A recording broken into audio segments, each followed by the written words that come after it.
Karibu Mwanamnoma TV. Taarifa kuu. Balozi 16 za nchi za magharibi zimetoa wito kwa serikali ya muungano wa Tanzania kufuatia ripoti za ukiukwaji mkubwa wa mfumo wa haki za binadamu katika uchaguzi uliokamilika.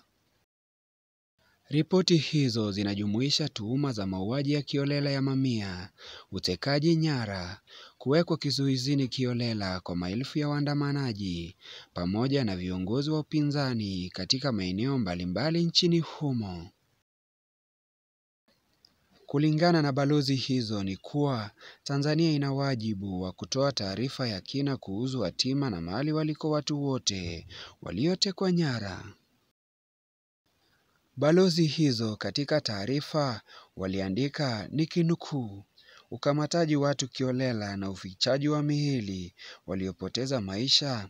Tunatoa wito kwa mamlaka husika kukabidhi miili ya marehemu kwa familia zao haraka iwezekanavyo, kuachia huru wafungwa wote wa kisiasa na kuhakikisha waliokamatwa wanapata misaada ya kisheria na matibabu.